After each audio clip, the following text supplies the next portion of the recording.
Presiden Joko Widodo menerima ketua dan anggota KPU di Istana Merdeka Jakarta.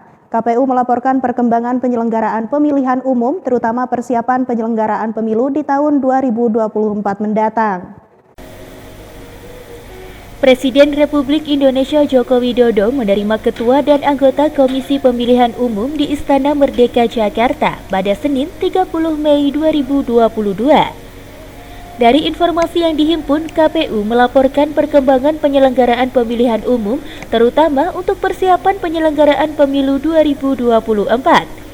Di antaranya terkait dengan anggaran atau pendanaan pemilu, fasilitas sarana dan prasarana pemilu, dan hubungan untuk personil penyelenggaraan pemilu. Ada beberapa hal yang kami sampaikan, di antaranya adalah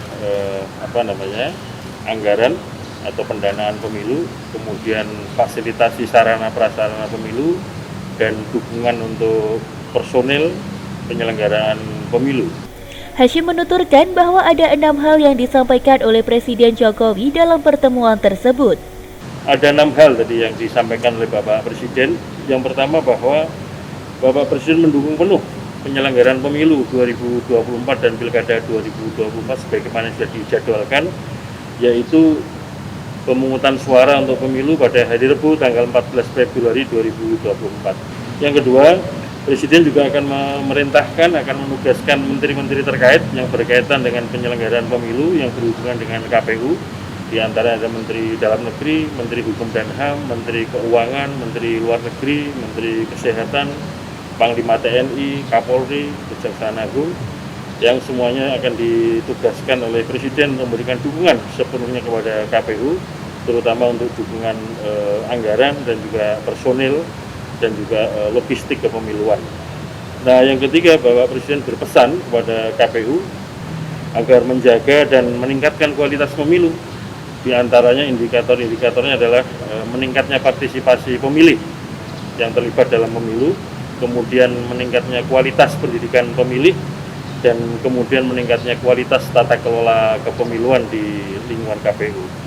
Kemudian yang keempat adalah untuk aspek teknis kepemiluan, karena KPU ini sebagai pemimpin penyelenggara pemilu, Presiden mengingatkan dan juga menyampaikan pesan bahwa agar KPU selalu berhati-hati dalam tugas-tugas penyelenggara pemilu, karena yang namanya pemilu ini pasti politis ya, karena pemilu ini kan arena yang dianggap sah dan dianggap legal untuk meraih kekuasaan ataupun mempertahankan kekuasaan.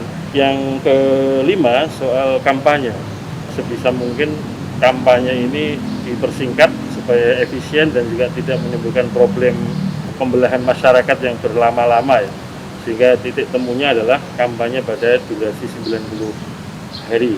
Yang terakhir, Bapak Presiden juga menyampaikan bahwa untuk keperluan pengadaan, kemudian proses produksi maupun distribusi logistik, yaitu surat suara dan formulir pemungutan penghitungan suara dan rekapitulasi hasil pemungutan suara, Bapak Presiden akan mengerahkan segera aparat negara, ada TNI, ada Polri, ada BNPB, sejumlah kementerian, dan juga akan menginstruksikan kepada pemerintah daerah untuk memberikan dukungan dalam konteks kelancaran proses produksi dan distribusi logistik sampai TPS. Turut mendampingi Presiden dalam pertemuan dengan KPU yaitu Menteri Sekretaris Negara Pratikno dan Menteri Dalam Negeri Tito Karnavian. Dari Jakarta, Daerah Khusus Ibu Kota Jakarta, Tim Liputan Madu TV mewartakan.